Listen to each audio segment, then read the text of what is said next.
There is a story about the sage Vedavyas, who is credited with having formalized the Vedas and the Puranas.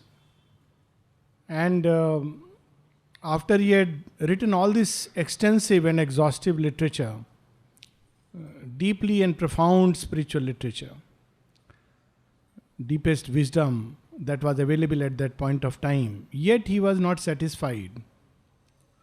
As if something was stirring to be born. And while in that state, he meets sage Narada, who immediately tells him the cause of his anguish. Something still seeks to be born which is not yet born. What is it? The sage asks. So Narada replies, you have written such beautiful things, very lofty, profound, deep revelations.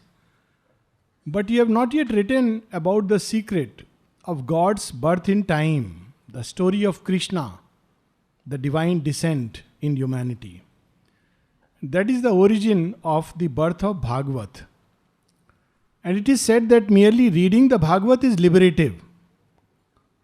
People with a very rational, analytical mind wonder, they feel it's all, hyperbole. How can reading a book be liberative? It's okay. Reading, it may be very nice, very high literature, but how can it be liberative? For the simple reason that when we read the life of an avatar, something of his consciousness begins to stir us. We begin to open to that consciousness. There are many ways of opening it, but it's a very direct way. It fills our heart with love for the divine embodiment, with gratitude, and therefore it begins to change us. Something very similar we see in Sri Aurobindo's life with regard to his works and the birth of Savitri. Having written exhaustively so many books through the Arya and before that, and many letters, now running into 35 volumes, of course including 2 volumes of Savitri, but let's say 32 volumes. And yet, Sri Aurobindo, something is still left unfinished, which we see towards the later part of his, what we may say as the physical birth. And he says that, there is something which is not yet expressed, and he regards it as his most important work, and that is Savitri. And the mother reveals that merely reading Savitri is yoga. It has a power to transform us, to take us to the highest possibilities of transformation without a living guru. She makes it so very specific because she knew these are the questions which modern mind can have. What is this power in Savitri? The power in Savitri, among many other things, one of them is that it's the story of the advent of the Divine Mother. Once again we see it's the Divine Mother's advent, her life, her works. In fact, whole creation is her work. In a universal sense, there is nothing which doesn't happen where directly or indirectly she is not involved. At the same time, when she takes an individual form for a special work, a special mission, then it makes the whole thing very beautiful. And by merely reading Savitri, we open to the consciousness of the Divine Mother as an embodiment upon earth. This is the beauty of Savitri. Another beautiful thing about Savitri is that it picks up a tale from the past, hoary past. We don't know when it happened. It's narrated in the Mahabharata as a tale in the past. So we can, imagine when we date it back. Sri Aurobindo picks up that tale and weaves it into the matrix of the present. The characters are personified and brought close to us. Even when Sri Aurobindo describes the palaces and the forest, we feel it's a scene. Those scenes come alive. And then he uses this to launch into the future. All the 3 spaces of time are fused in Savitri. And beautifully, that's part of Sri Aurobindo's master genius, which we'll see several places. So, while moving through these scenes and the pages, last time we had arrived at the end of the book of Fate, and it closed with very powerful lines, because always for everything in life there is a cosmic answer, which is a more general answer, and there is an individual answer. Equally, there are individual questions and there are cosmic questions. Sometimes it helps to lift the individual question to a cosmic level and generalize it. It helps many times. Supposing there is a problem or a question, why am I suffering with pain? And I want an individual answer. But sometimes it's good to raise this question to the next level, why there is pain. Now when we raise it to the general level and a cosmic level, we are more likely to hit a gateway through which we may enter into a space of knowledge where we find the true remedy. But when we keep saying, oh, why I am suffering, why so and so is suffering, that is far more difficult, and we may have many intermediate causes. Well, she is suffering because, there is this disease. At least for me, like confronting these things, disease, particularly in young people, it's a very sad thing. And very often people ask, oh, so and so is such a nice person. He shouldn't have had this. Of course he shouldn't have had this. We all understand it. But when we take it to a cosmic level, we have an answer. The answer is, as long as there is ignorance, there is pain. Now, the moment we have this answer, so we can transfer it. Am I free from ignorance? No. So pain is part of my heritage. Whether it comes at a young age, old age, or whichever age, that's a different thing. It's a sign that there is still large chunks of ignorance, not just traces, but huge pockets of ignorance. And as long as they are there will be pain. It also gives me a direction that, okay, immediately I need to relieve it, but more importantly, I must find the real causes so that I may remove them. It's not enough to find intermediate causes. Medicine, medical science and all kinds of sciences are there to find intermediate causes. And they have their utility. They are patchworks. If the electricity trips in my room, I have to check the person who can fix the fuse. But if it trips frequently, I need to check with the engineer what's wrong with the wiring.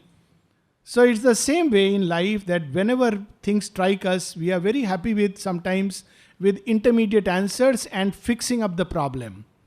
But the problem comes back. So we saw that in the book of Fate, instantly Narad lifts up the question to a very large cosmic level, because the queen has also asked him that why someone like my daughter should meet such a fate and of her own choice.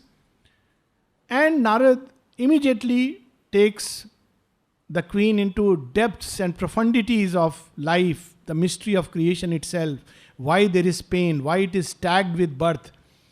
But at the end, he gives an individual answer, because that is also necessary. There is a very interesting book, it's a letter actually, Sri Aurobindo's letter, which was later on published as a book called The Riddle of the World, in which Dilip Kumar Roy asked Sri Aurobindo a question, why did such a fine flower fade away so soon? The letter is about the death of a very well-known singer of those times, Uma Bose, who had a lovely voice, and she died of a laryngeal cancer at 21 years of age. And quite naturally, he asked him, why did such a fine flower fade away so soon? Sri Aurobindo immediately gives first a cosmic reply. He touches the root of the problem. Why these things shock us? Because we feel, well, if this is so, then surely this world doesn't run by any logic. It's a blind God who is destiny's architect. Or perhaps something cruel has gone into the making of this world. Perhaps there is no God. These are the questions interwoven in this individual question. Otherwise, it will not shock us. Sometimes, it's very interesting. I was reading the famous Niels Bohr. He's discovered the quantum physics and physicist. So he had a horseshoe at his door. So a visitor came to him and asked him, I see a horseshoe at your door. Now, it is believed to bring good luck. So he said, do you really believe in it? So Niels Bohr said, well, I don't believe, but I believe that it works even if you don't believe in it. Now you see, the answer touches many levels. Of course, Niels Bohr was quite a genius. That, many things are interwoven in a single question. That's why many of Mother's answers are not just addressed to the immediate question, but to all that is interwoven within it. So when the queen asked this question about the daughter, or when we ask this question, interwoven within it is the problem of human fate, of life, of creation, of all that exists, of whether divine is there or not. If he is there, what is he doing? And all these have to be addressed, which Narada addresses. And at the end, he addresses it individually, referring to Savitri, that, well, queen, you want to help her, very nice, but all that I can tell you is that she is equal to her fate, and you have no say in this strife. Step back and leave her to her destiny. She is charged with a mandate which she must fulfill, and she will. This is the path she has chosen. And as he leaves the earthly scene, we had stopped there. We'll read these last few lines from the Book of Fate, Book 6, Canto 2, page 462, or rather 461.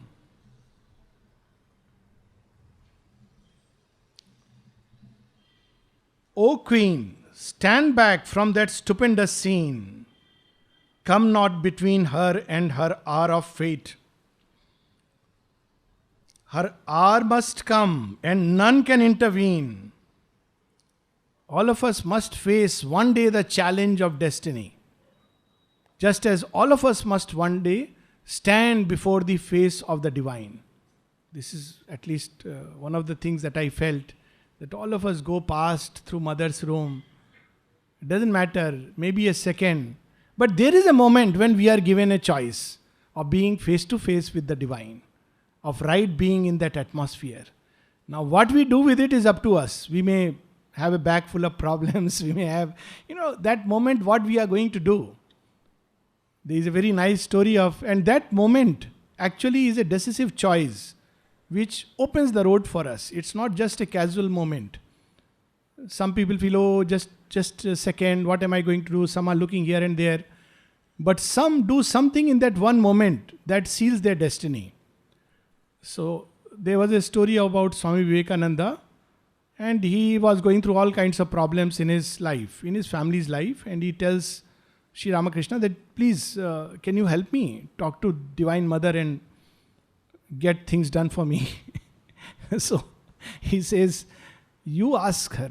You also have a hotline, at least I have given you one. So he gets a moment to stand before the Divine Mother, and he wants to ask her for all the problems that he has, bag full of problem, poverty, lack of job, hardship in the family.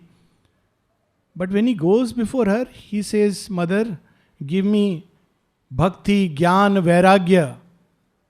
So he comes out and Ramakrishna says, could you ask her? I couldn't help it. What have I asked? Oh, stupid fellow, go back. And he goes 3 times and ends up asking, Mother, give me bhakti, jnana, vairagya. Now you see, in that one moment, Vivekananda sealed his destiny.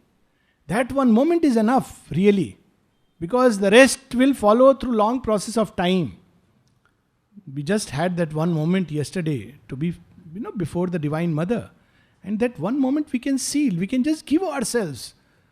And all else will take care. So, there is a moment of fate, a moment of destiny. And it's a very important moment. So, very often, it's not just a visit to mother's room. That of course it is. But it's also a moment of destiny. We are face to face with the transcendent, where we can completely change the past, completely open the road to a new future, in that one moment. So here also, Savitri has to confront the fate. Here it's the other way around. And Narada says, don't come in between. There is a kind of fate which we must bear, in which nothing helps. Come not between her and her hour of fate. Her hour must come, and none can intervene. Think not to turn her from her heaven-sent task. Strive not to save her from her own high will. She has chosen this. What are you going to save? There is a whole story of Ramayana seen from the perspective of Sita. And I think that's the one which they are now serializing as Siya Ke Ram. I have a feeling it's called Adhyatma Ramayana, in which Ramayana is seen from Sita's perspective. So Sita tells, when she's asked, Mother, how do you see Ramayana? He says, what? I am the originator of Ramayana. What?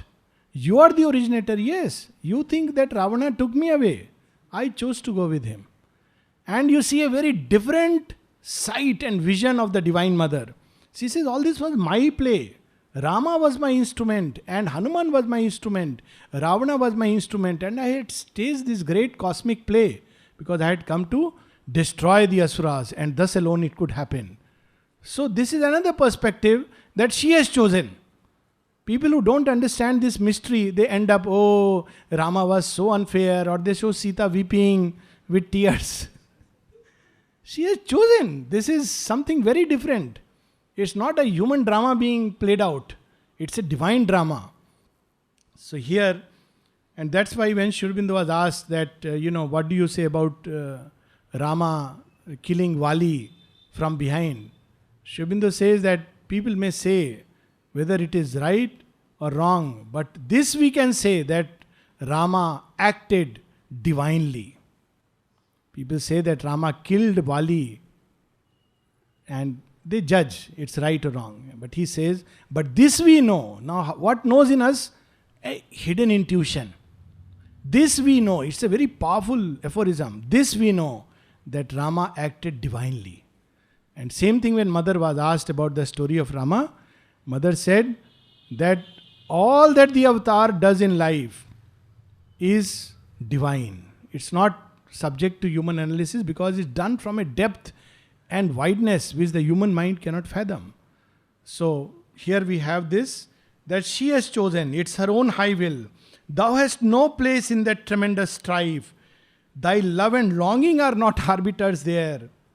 Leave the world's fate and her to God's sole guard. Your wish, longing you can have, but something else is going to decide it. Even if he seems to leave her to her lone strength, even if it seems that, nobody is there to help her, she is alone, confronting death, no luminous God, no armored God standing by her side, yet this is the destiny she has chosen. Even though all falters and fails, and all falters and falls, and sees an end, and the heart fails, and only are death and night, God given her strength can battle against doom. Even on a brink where death alone seems close, and no human strength can hinder or can help, think not to intercede with the hidden will.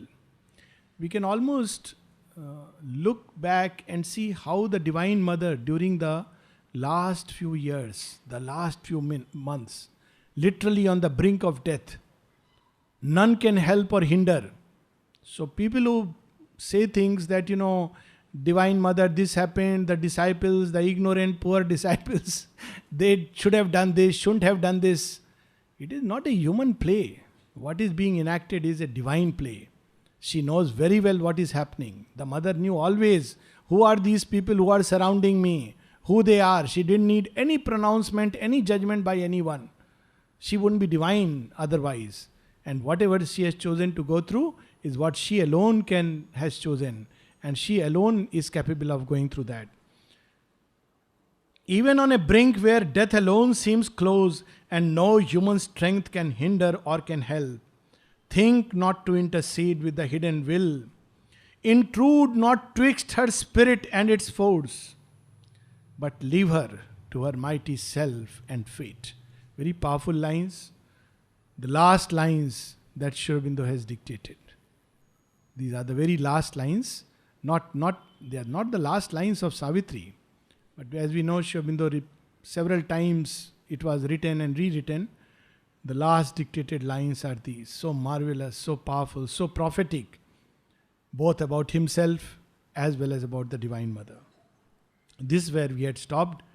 And now we have very interesting lines. Several places Sri Aurobindo drops us hints and suggestions, or rather luminous hints and suggestions about what Savitri is.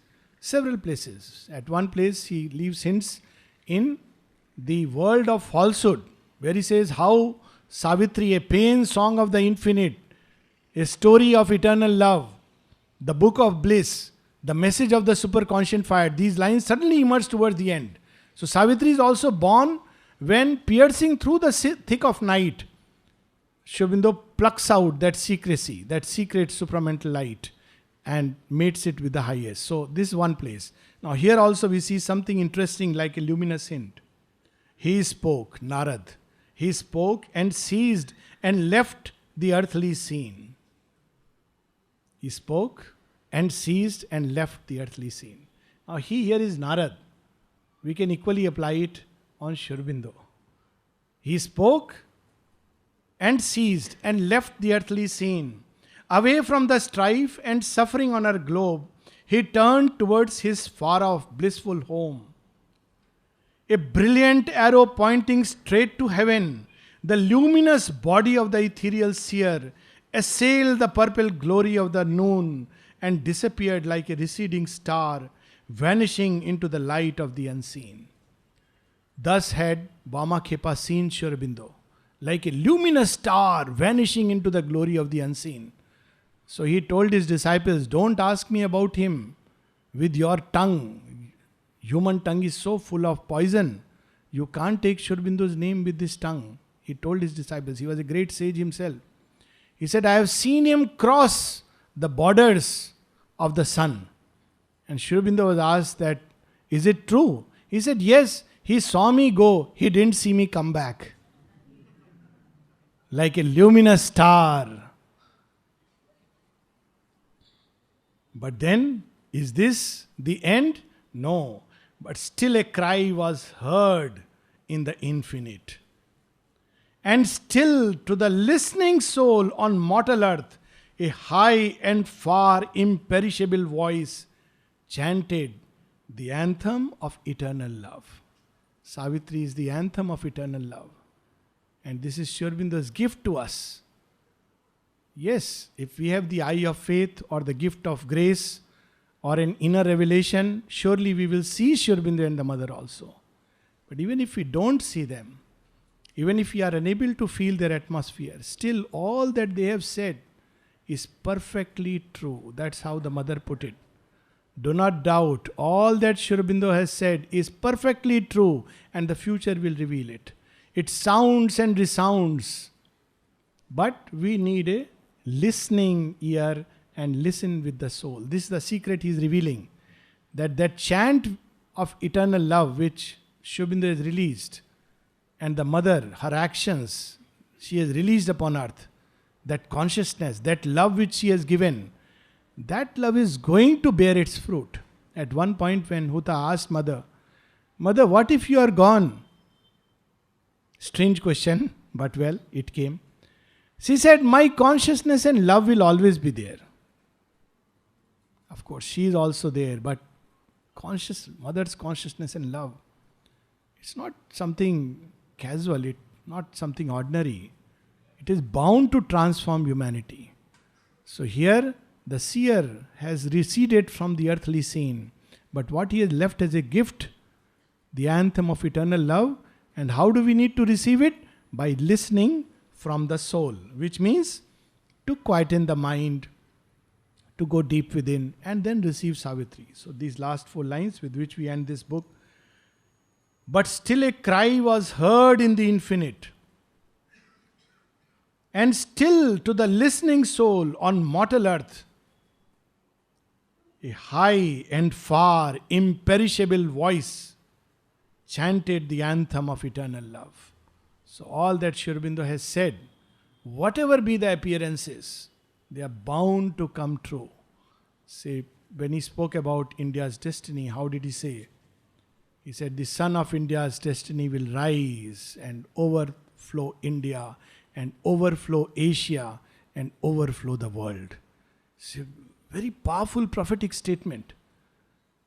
Obviously, he knew all that is going to happen and the whole future, but he has seen beyond it. He has seen beyond the walls, the screen of death, and beyond the topos walls of light. He has seen beyond, and therefore he could say, if somebody asked him, Sir, why do you say so? What is the logic? All that Sri Aurobindo would say, because I see it. That's the end of the story. I say it because I see it. And I say it as I see it. And time will fulfill it. And with that, we slip into the next book. Soon after the book of fate, we have very interestingly juxtaposed book 7, the book of yoga, with 7 cantos. It's a very interesting book. And how does yoga start? It starts with a very interesting canto, Canto 1, The Joy of Union. It's a very long title. The Joy of Union, the ordeal of the foreknowledge of death, and the heart's grief and pain.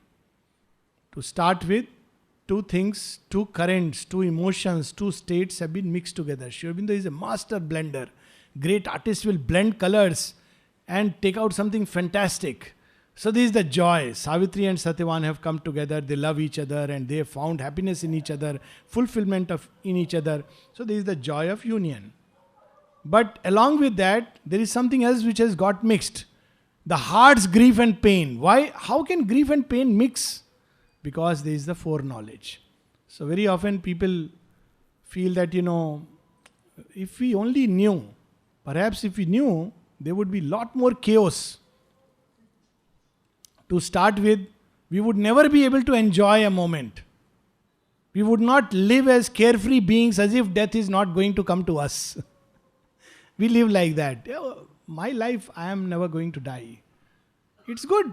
At least there is a secret sense of immortality. Why should we think that we are going to die? It's a fact. But at this point of time, of course, that contrary truth is also important in certain moments. In Buddhism, they teach this as a form of meditation. But we live like that. So we don't have the foreknowledge that what will be look when we have grown old. And it perhaps, all the cosmetic market will be crashed if, all this foreknowledge was there. So foreknowledge, ignorance in that sense is bliss. Because we don't know what's going to happen. What is worse is, we know but we don't know what to do about it or what really can be done about it. So in Indian mythology, there are so many stories that the foreknowledge was given and yet the person couldn't help. All the asuras know that they will not die in this way and they would die only in this particular way. Almost an impossibility. And death finds its route. It's almost like, and Sri Aurobindo says that even if science finds all the reasons of diseases and knows how to stop these diseases, still death will find its way. Because they are only instruments. It will make another instruments. Which is happening. Anyways, viruses can multiply, transmutate. Death doesn't have to struggle much. It has to just put a little pin in the evolutionary process. And viruses will evolve. Now we have, Ebola and another one which has come, Zika virus. All kinds of, funny names. So it doesn't have to worry. And always new diseases, autoimmune and God knows. So that's not the solution. Foreknowledge is helpful if we can use it rightly to cultivate the right power. So it's not enough to know. It's also important to know it with the right consciousness. And then we can bring out the right power which can annul it. But very often we go into grief. So the interesting part is the book of yoga starts with this pain, with this foreknowledge of death, grief and pain. What has grief and pain got to do with yoga? And we are reminded of the Gita, where Arjuna's yoga starts with Vishad Yoga. He also knows that now we are going to face a massacre. Who will survive, who will die, we don't know. So Arjuna says, is it really necessary to go through it? But that is how inexorable destiny works. You may try by whatever means, it will catch up.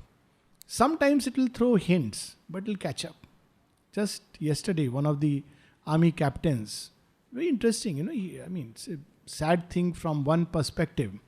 He died. He died while fighting the militants. 23-year-old.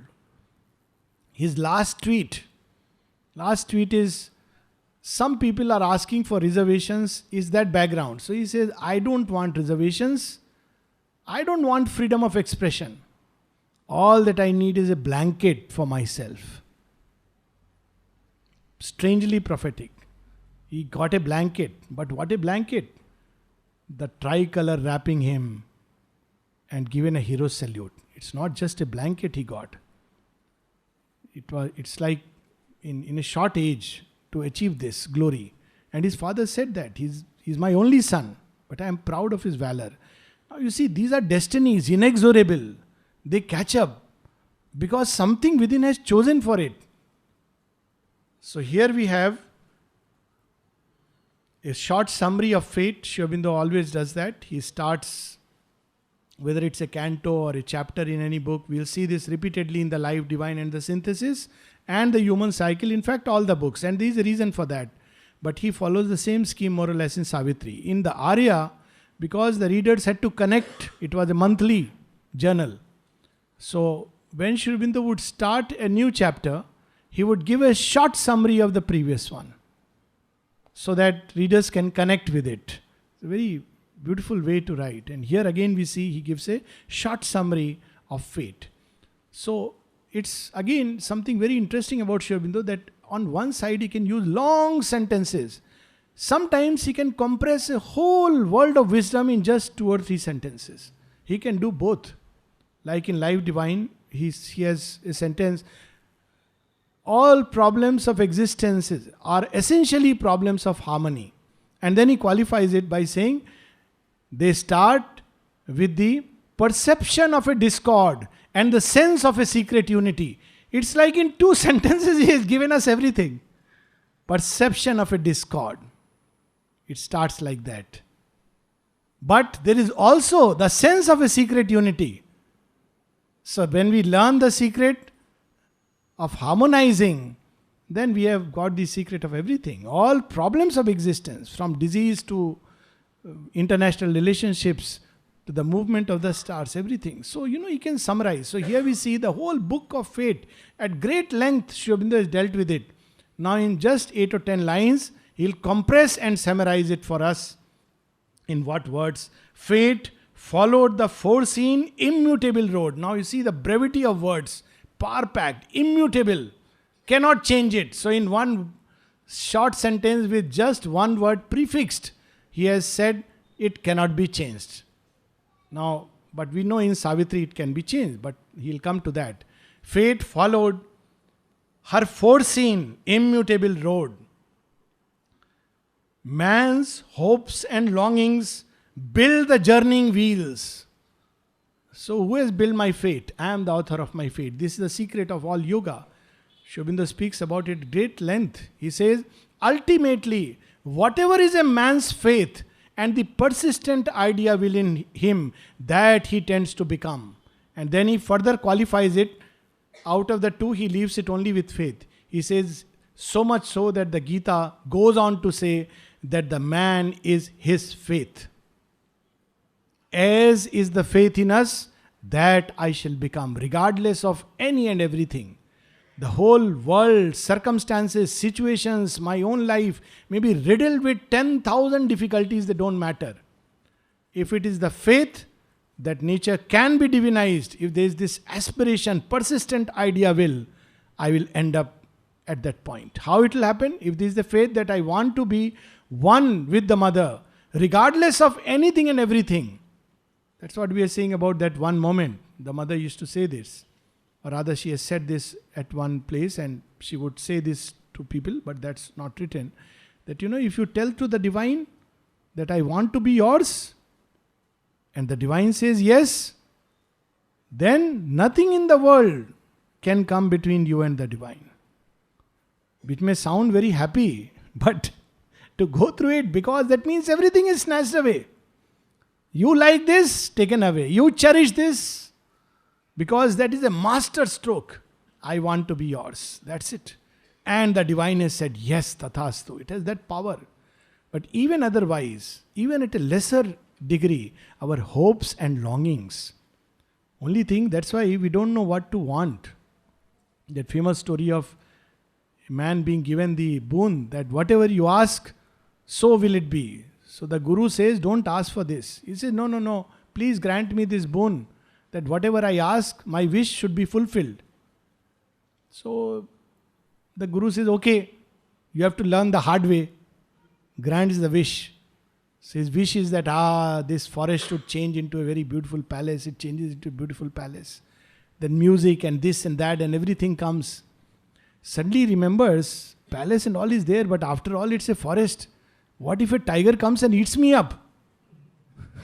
Sure enough, that's the end of the story. So, to know how to wish, so our hopes and longings, is very unfortunate that we don't know how to think, how to feel, how to hope, and they are the ones we have forgotten, but destiny remembers.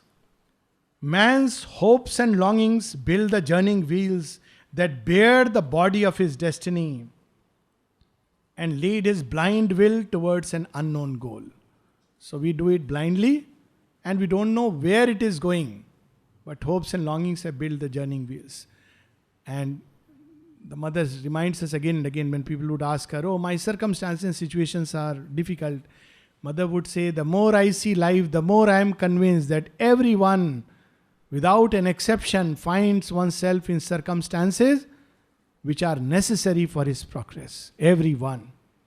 And then she says, it is not circumstances that determine us. It is we who determine the circumstances. As is my inner consciousness, so are my circumstances. And then again she says, there's no point changing the outer things unless you change the consciousness. Because it'll come back again in different ways. So that's why she focused on change in consciousness. His fate within him shapes his acts and rules. What is this we are hearing? We have been hearing so far, our acts decide our fate. Sri Aurobindo is reversing it. He's saying fate within us decides our acts and rules. That's what Narada also tells Ashwapati. That random seems the way. It looks as if in a casual moment we have slipped. But remember, it's not a casual moment. Our least stumblings are foreseen above. There is a thread which we don't know. So we keep on holding ourselves responsible. I did it, as if I authored the universe, I authored my nature, I created everything. It is good to think this way, it's not that. But we must know this is still ignorance. The fact is that there is something greater which leads us through a passage. Its face and form already are born in him. Before it manifests outside, we have formed it through our hopes and longings. Its parentage is in his secret soul. So you see, in just few lines, he has summarized fate. Fate is what my soul has chosen. How does it operate? Nature within me now must fulfill what the soul has chosen. So hopes, longings, thoughts, feelings, and then eventually circumstances, situation. So what does the soul do? Soul chooses a certain kind of experience. Soul doesn't fix up the details. Now poor nature is given a task.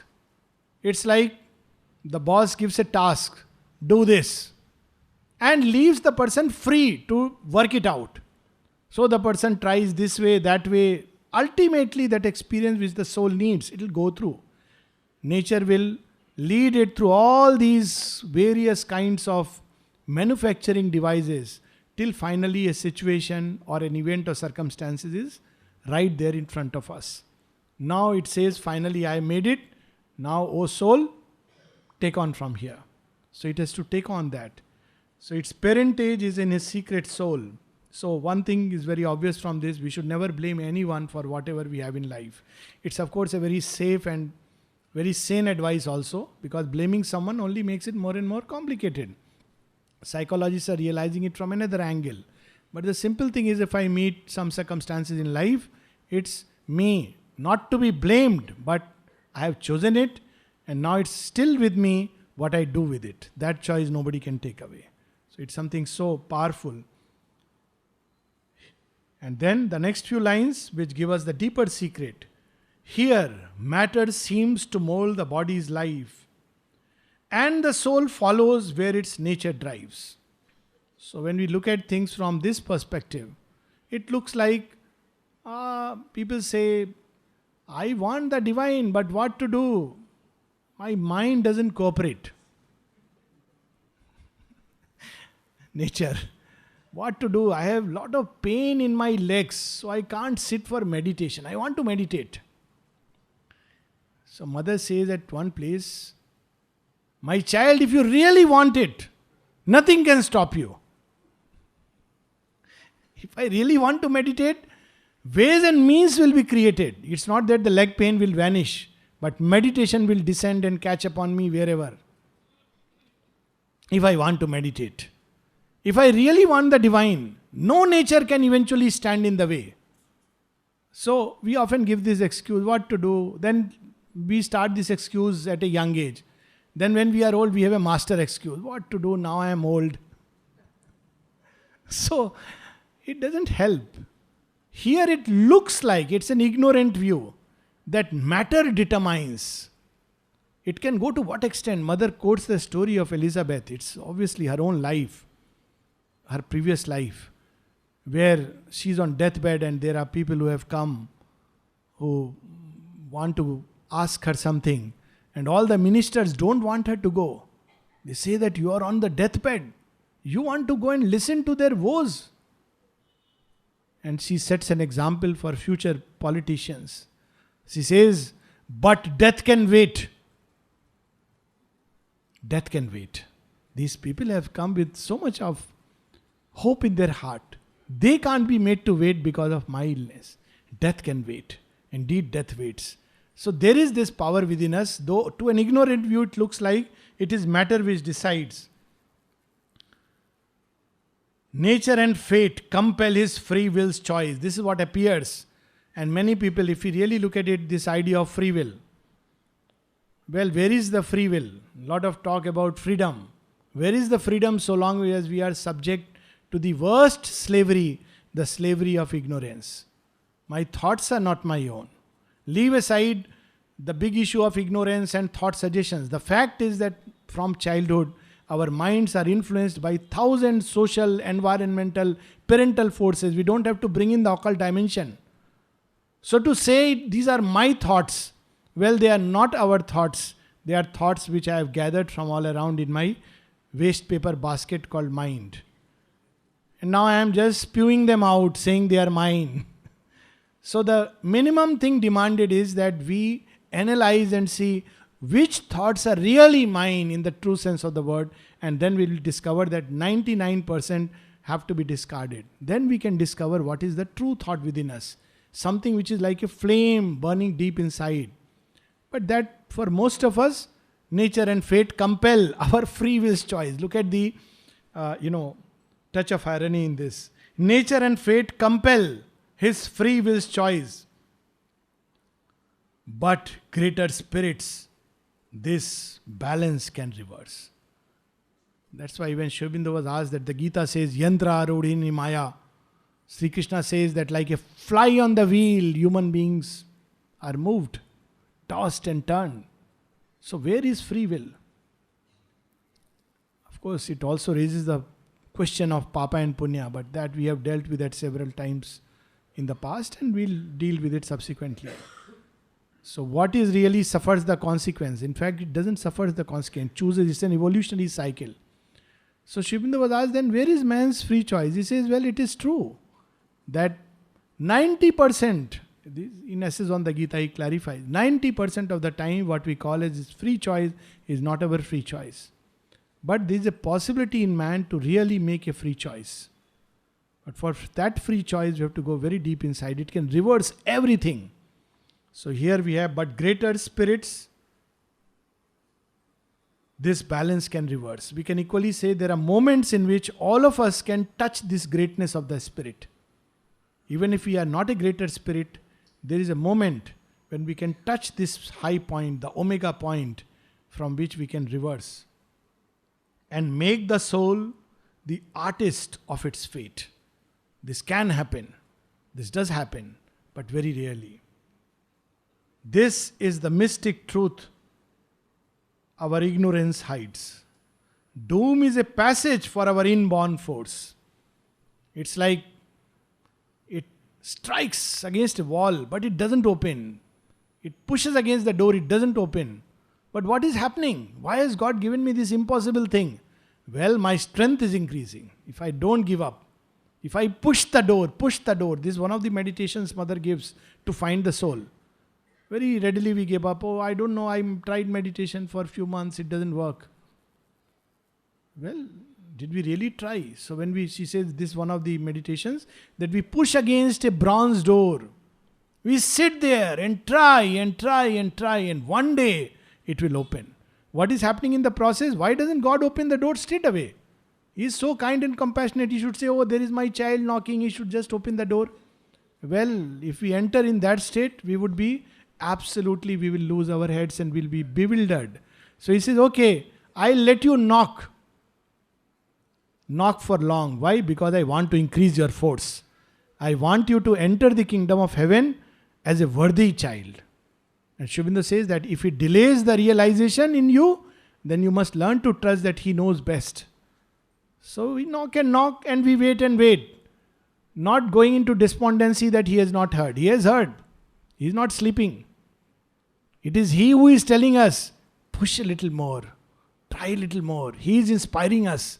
Do it this time. One day the gates open. Why didn't you open it before? You wouldn't have deserved this entry. As simple as that. So here we have this in one line. Doom is a passage for our inborn force. It's a passage, not the end. It's not the last word of, or the last act of the great drama of life. It's a passage. Our ordeal is the hidden spirit's choice. We have chosen to go through it. It changes the whole perspective. As Sri Aurobindo says in one of his aphorisms, Sir Philip Sidney saw somebody going to the gallows. And he says, but for God's grace, it could have been Sir Philip Sidney. And Mother gives a very interesting comment. And Sri Aurobindo says, better if he would have said,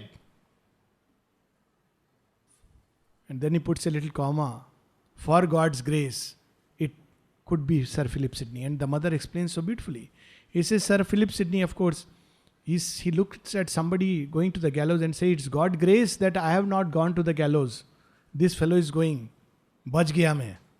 Mother says, he could have equally said with greater truth that, but for God's grace, it is Sir Philip Sidney. It's God's grace that today I am going to the gallows. That requires a much deeper. So it's our spirit's choice. So it changes the whole perspective. Our ordeal is the hidden spirit's decree. And then this last line, Ananke is our being's own decree. Ananke is the ultimate fate, inexorable fate.